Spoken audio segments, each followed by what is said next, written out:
Jesus, the first thing we want to do is ask for you to join us. It is my prayer that every man in here would collide with you this morning. God, give us men ears to hear. God, give me ears to hear. I need to hear this message. I need to apply this message. So Jesus, don't let any man in here not listen. Open our ears wide. And we pray this in your name, Jesus. Amen. Amen. If some of you are on Facebook, I posted something that I saw on Facebook that was awesome. We all know the tragedy that happened this past week. And there was something on Facebook that said, God, how could you allow this to happen to innocent children? And this is God's response. Don't you know I'm not allowed in schools anymore? It's kind of like, wow. If this is ever going to stop happening, we have to get Jesus back into schools. If this is ever going to stop happening, we have to get Jesus back into our homes.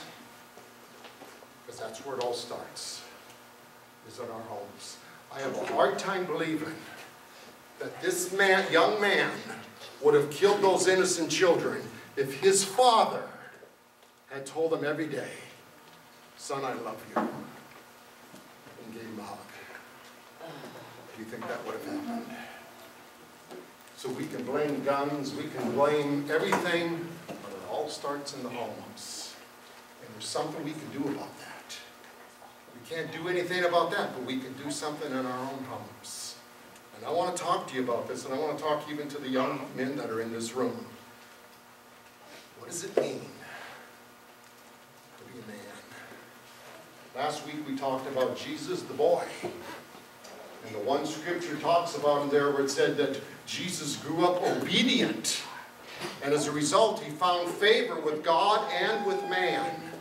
And so I said, wouldn't every one of you parents out there love to have a child that was obedient to you? And that was found favor with God and with men, so that every person in the church found favor with your son or your daughter. That's what we should be striving for. And now this morning we're going to talk about Jesus the man. Jesus the man. A couple scriptures I want to bring up first before I do something. Let's look at Matthew. Matthew chapter 3, verse 17. This is right after Jesus was baptized. This is where he starts his manhood, okay? That's where he starts his manhood, right after his baptism. And a voice from heaven said, "This is my son, whom I love. With him I am well pleased." Now, leave it up there.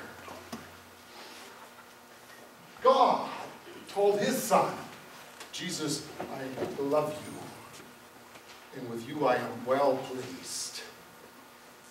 Fathers, do you do that with your children? God did. Do you tell your children, I love you? With you I am well pleased. Because you won't be pleased without doing the first part. Don't expect the second part. Don't expect to be pleased with your child if you don't do the first part. Will you tell them, I love you. I love you. Let's look at the second verse here now. Matthew 25, verse 21. His master replied, well done, good and faithful servant. You have been faithful with a few things. I will put you in charge of many things. Wouldn't you love to hear that at the end of your life? Where Jesus looks at you and says, well done. Well done, my good and faithful servant. Well done, my good and faithful servant. Well done.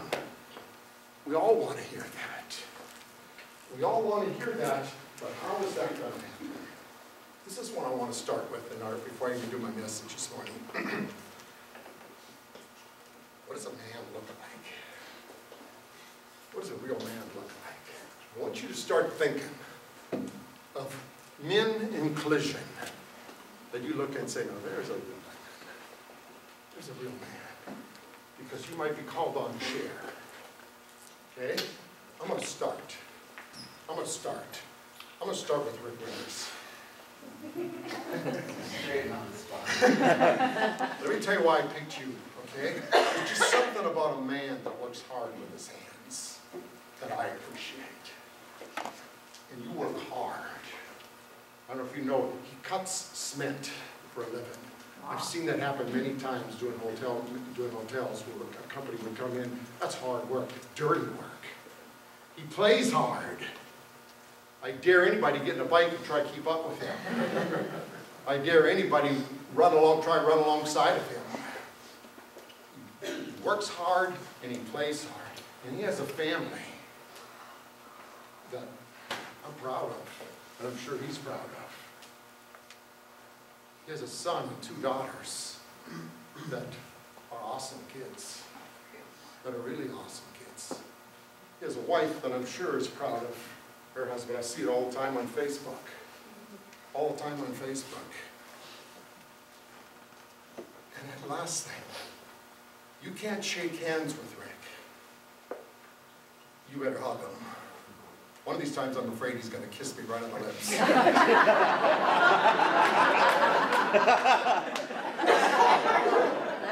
Because he gives you a hug, a real hug.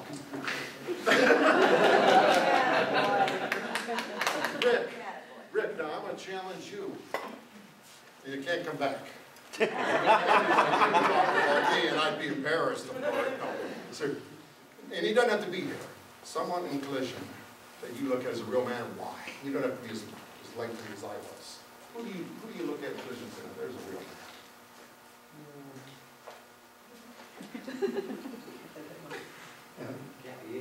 man? No.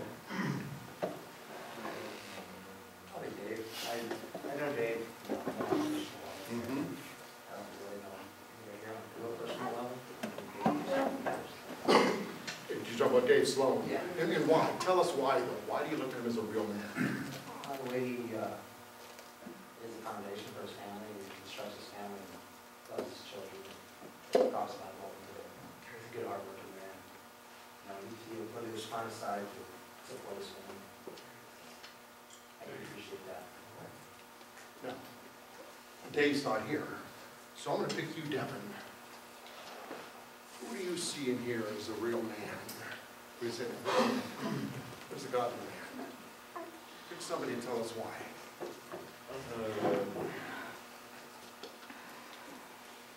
Probably Jesse. Yeah, because he takes us out every week after church, and it's not usually cheap, but he doesn't cry about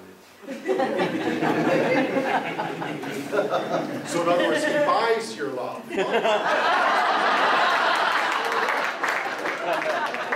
I gotta remember that. Jesse, I know you don't know that many men in here, but who do you look around here and say, no, there's a man. There's a real man. Dave, Tell us why. always spiritual, always there. Sean, you held him back.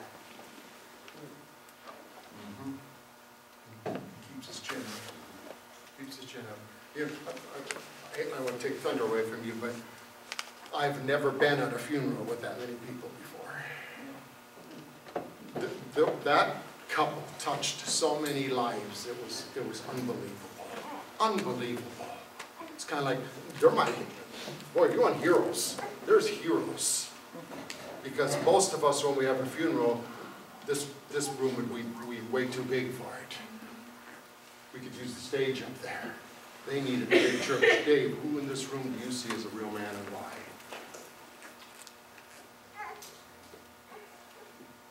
I have to choose my father. I'm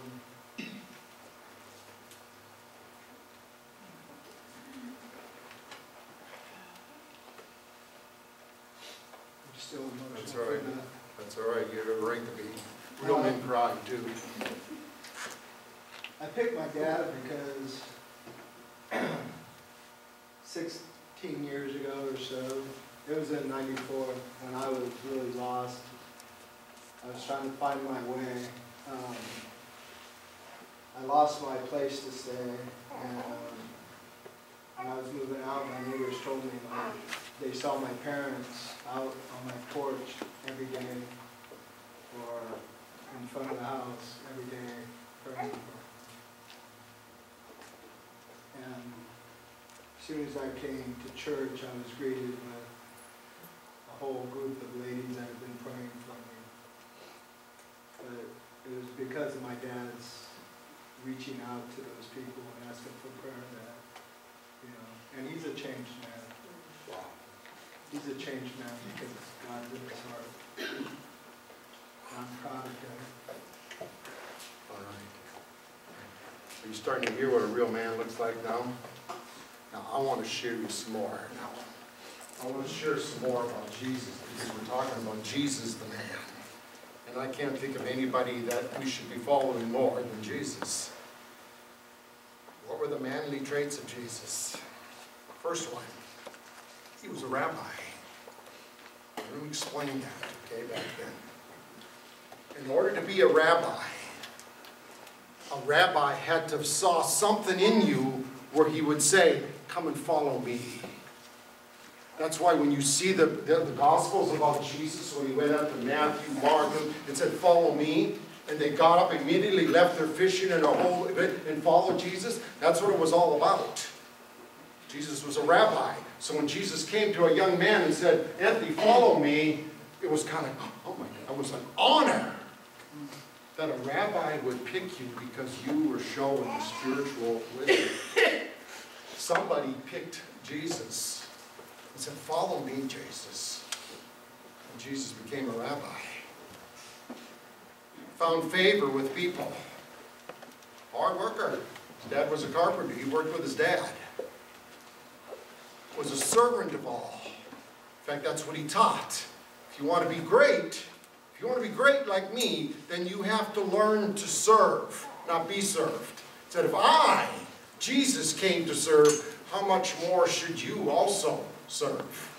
So if you want to be a man like Jesus, you have to be a servant, not be served. Not come here and there, everybody bow down to you. No, it's you. What can I do for you? What can I do for you? What can I do for you? That's a man. That's a man. How can I help you? How can I help you? You need someone to walk with you, I'll walk with you. You need someone at 3 o'clock in the morning, I'll get up and I'll be with you. That's a man. That's a man. That's what Jesus did. That's what Jesus did. He said he greeted with a kiss. Tender, tender, yet tough.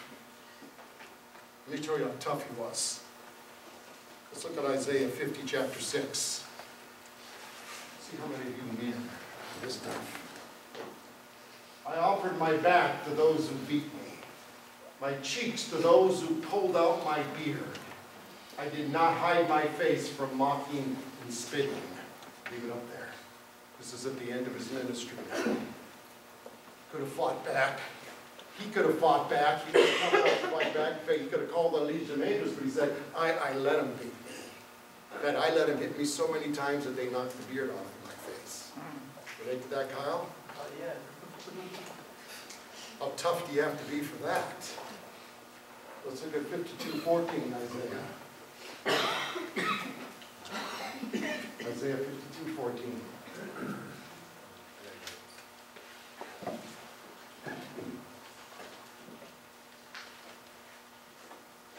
Got it?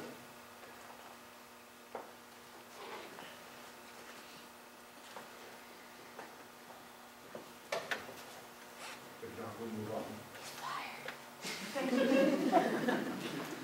Here we go.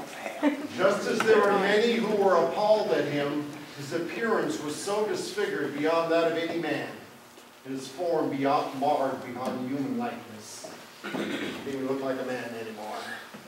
They beat him so much. But he was tough. He was tough. He was a man. He was a man. Now, Jesus is going to teach you now what it means to be a man. So guys, open your ears up, please. I had to open my ears up, and that's still convicting the heck out of me. I failed. I want you to know this. I failed in this one. I'm going to be honest with you. I'm not up here pompous. I'm, come on, you guys, be a man, because I have to point the finger at myself. So you can listen. Listen good. Here's the first one that Jesus teaches. Matthew 19, 5 through 6. This is the first one that he teaches us in. Matthew 19, 5 to 6. And he said, for this reason a man will leave his father and his mother, and he'll be united to his wife, and the two will become one flesh. Now, hold on. Here's the first one about a real man. Young people, listen to this.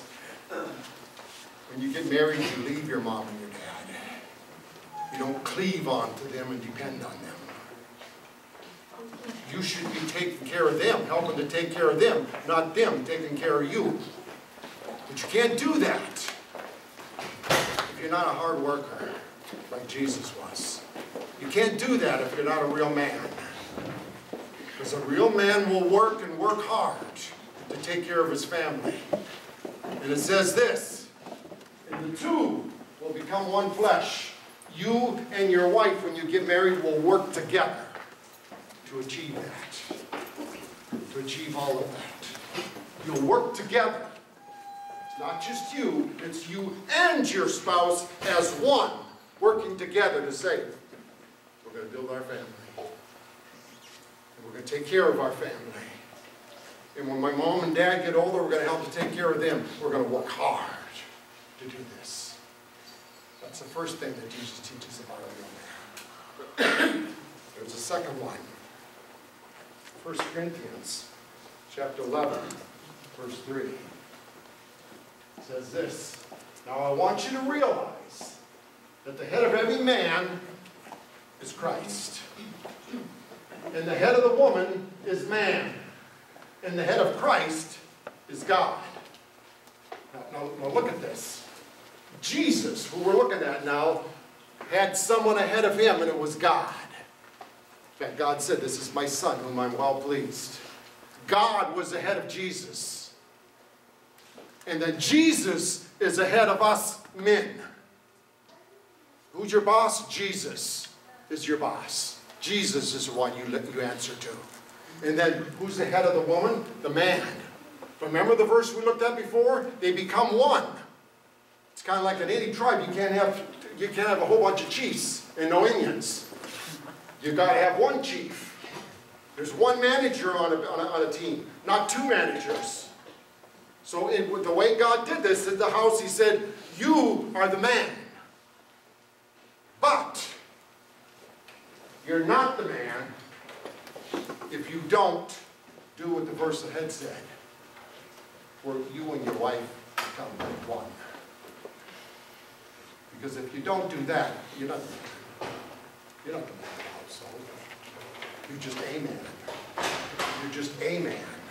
But you're not the man of the household.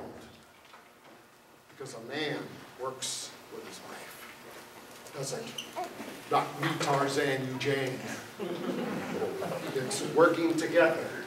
It's working together. That's what Jesus is teaching us now. If you aren't the spiritual leader in your house, then don't presume now that you are the head of your house.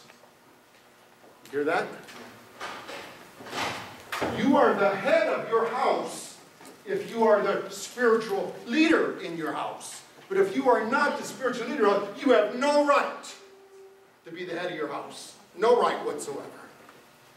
You're just a dad in the house. You're just a husband in the house. You are not the leader. Because the leader in the house is the spiritual leader. Because if you're not the spiritual leader, how can you be the head of your wife and tell your wife, hey, I don't want you giving any money to that church. In fact, I don't even want you going to that church anymore. And I don't want my kids going there anymore. Well, are you really the head of the house now? You're the head of the house when you're the spiritual leader in your house. Now you have the right to be the head of the house. But not until that happens. Not until that happens.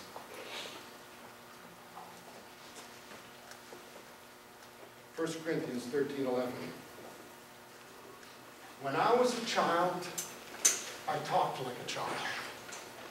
I thought like a child. I reasoned like a child. When I became a man, I put childish ways behind me.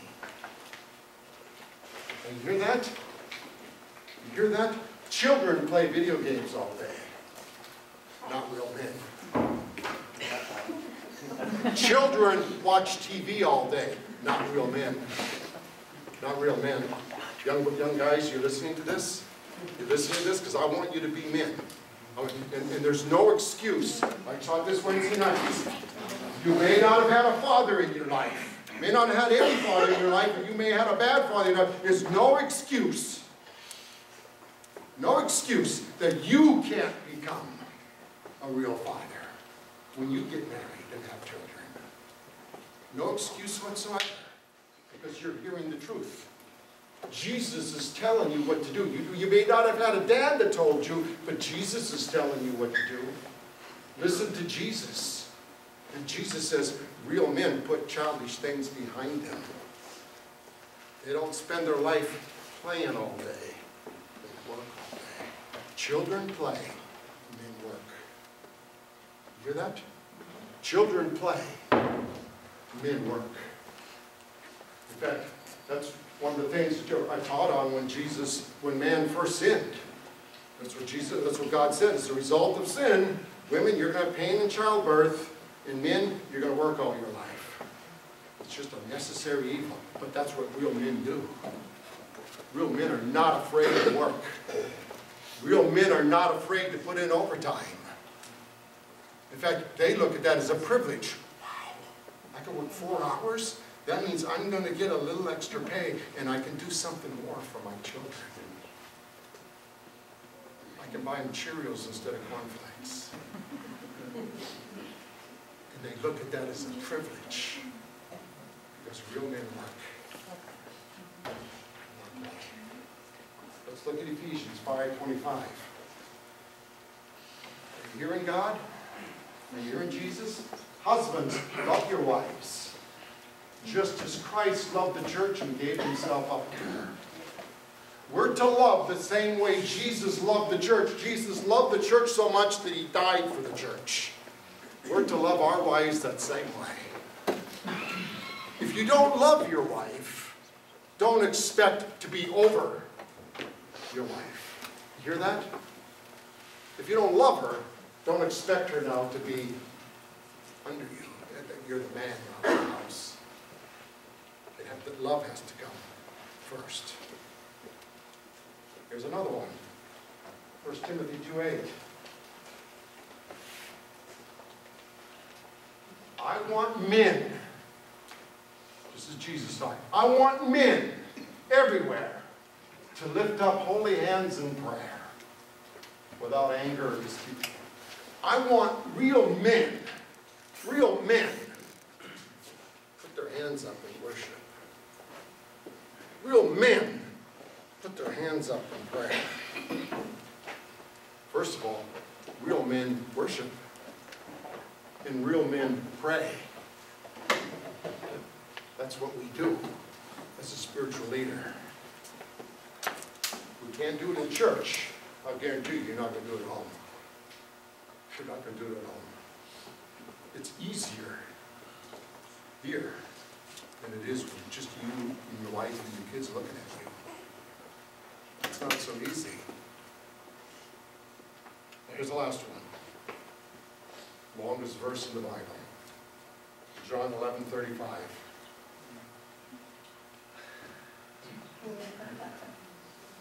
What does it say?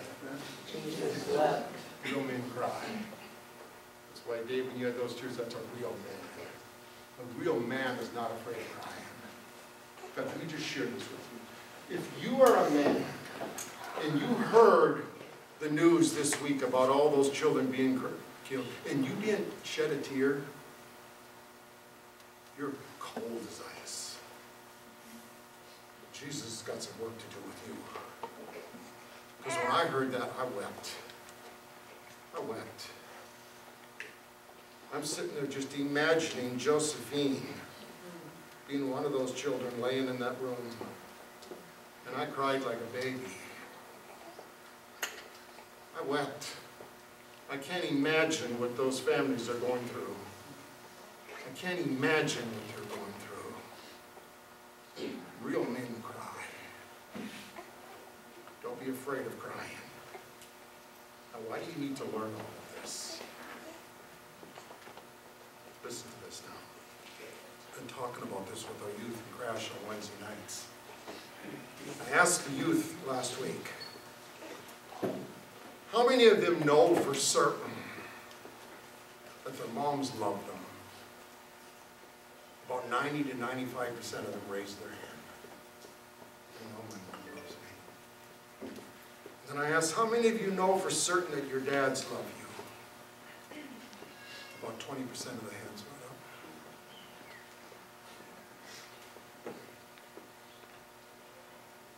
up. Guys, we got a long way to go. We got a long way to go. In order for us to be the kind of man that Jesus talked about. Jesus was a man. We need to be men. We need to be the spiritual leaders in our households. I'm going to be honest with you now. I'm closing here. All of I got a long way to go. That's why I didn't let any of them pick me. Because I'd have been a hypocrite. I'd have been a hypocrite. Let me be honest with you on something now. My kids most of the time have to tell me they love me before I respond back saying I love you. I just grew up in an era where when you're a real man, you don't say things like that. Tough. I say I love you as a sissy. You don't hold hands with your wife. Sissies do that. That's how I grew up. I remember going to counseling for a year and a half with my wife. Nothing wrong with that, guys. Going to counseling for a year and a half, and I remember, fix this one, please.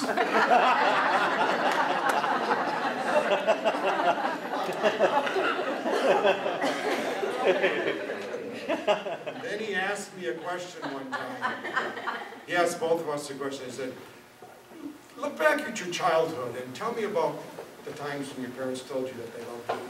And my wife was going on and on and on. And then he got to me, and I'm sitting there like, oh my God. I couldn't think of one time that my mom told me that. And I remembered one time with my dad when he had major surgery, and I remember us kids going in, and when we were leaving the hospital, he told us that he loved us. That was the only one I could remember. So all of a sudden, his eyes were off my wife and on me. So we quit counseling, of course.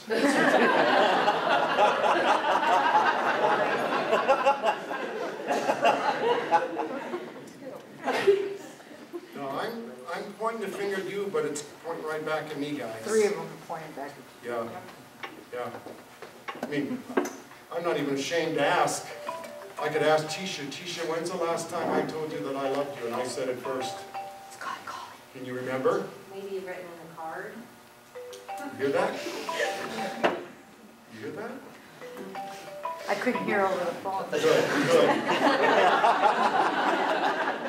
She said I told her last night and the night before that and the night before, no. She said maybe in a card. Even my boys, when I talk to them on the phone and we get ready to hang up, they say, I love you, Dad, and then I'm able to respond, I love you too. I know it started. It's hard, guys. It's hard. It doesn't surprise me that 20% of the youth shared that they know that their dad loves them. We got to change this, guys. We got to change this. I have to change this, and I'm not going to be easy. Let me tell you how hard it is. A few weeks ago in Crash, I challenged them to pray. And we ended with everybody just with their eyes closed and saying, how many do you want to make them? Well, make sure you're going to just 1 minute in the morning. 1 minute in the morning, get down on your knees and talk to Jesus for 1 minute. And then at night before you go to bed, get down on your knees and talk to him for, that's 2 minutes out of the day. And then I said, and if you really want to pray, then pray a little short prayer, 10, 15 seconds before every meal. And I made the commitment. And I think I've done it about 10% of the time. What the heck is wrong with me? What's wrong with us, man? What's wrong with us, men? Why is it that our youths tell us, I don't know what my dad loves me? Remember when I started out with? That young man that shot all those children? Would he have done that? Would he have done that if his dad would have told him every day, son, I love you, proud of you?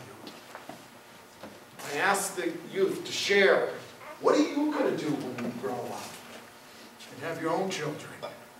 And I loved what one of them said. And I'll tell you who it is, Matthew, said this, when I have kids, I'm going to kiss them every day and tell them that I love them. I hope he does that. Christian, I hope you do that. Don't be like me. Please don't grow up and be like me. I'm not anybody to follow for that. I hope you got role models somewhere, but I want to change. I want to change, and I hope you men out there are saying the same thing. I want to change. I want to be like Jesus. I'm like Jesus in a lot of ways. Boy, do I have a long way to go. Bobby, when's the last time I said to you first that I love you? Can't remember. I shouldn't have asked you. I was hoping you would lie. No, I'm making light of it, but it's really not funny. It's really not funny. It's really not funny. No, I love my children, and they know that I love them. In fact, if you would ask them, they'd say, I know Dad loves me. But he can't just say it. He can't just say it. So we need to change, guys. We need to be the spiritual leaders in our households. You want to be like Jesus? Do you want to be like Jesus? I sure do. And we have to make the change. We have to do the things that what just said. We have to be willing to cry. We have to be willing to say, I love you. We have to be willing to give our kids hugs. How many of those dads do you think right now are wishing that they would have hugged their little boy and their little girl before that morning? Now, it's easier when they're young. I tell Josephine all the time that I love her. In fact, she gets sick of it. But it's harder when they get older. It's harder when they used to tell Tisha all the time that I loved her. In fact, there wasn't a night that I didn't pray with her and tell her that I loved her, and then all of a sudden she got older, and then it was like, it was harder. Why? I don't know. I don't have the answers to this, guys. I don't have the answers to this. All I know is we've got change. We've got change. We've got to be willing to say, I'm not quitting on my prayer thing. I'm going to keep on. I didn't remember this morning when I went and had breakfast. I didn't remember when I woke up this morning. Here it is church day. I think I would remember that, but I didn't. So I'm telling you guys that I'm struggling with this, okay? I'm struggling with this because I know that 90% of you out there are struggling the same darn way. Can't tell me it isn't tough, Prince, right? Victor, pretty tough, isn't it? And you both tough guys. You're both tough guys. In fact, I told that Bobby, Robert, I said, you don't have to worry at work, Robert. Victor will have your back. But there's more to being a man than just that. Corey kicks butts all day. Well, I used to before he spoke his hand. There's more to being a man, isn't there, Corey, than just kicking somebody's butt? Absolutely. Way more than that. Way more than that. So I hope you guys are listening, because this just knocked me over. This message just knocked. Remember what I tell you all the time? I don't ever want to give a message where God just doesn't hit me over the head first. Well, he hit me over the head. And I know that it's going to be a long, hard process. I'm going to grind it out. I'm going to grind. It's going to be hard. It's going to be hard. So I'm going to start right now and tell Tisha, Tisha, I love you. A whole darn bunch. And I'm not starting off by saying I love your daughter first. I love you first. And Robert, I love you. He's the most loving guy I know. Robert. Most loving guy I know. I know that when I get old, these are the two that will be taking care of me. Right here. I need to let them know that I love them. We're going to close. I'm going to ask the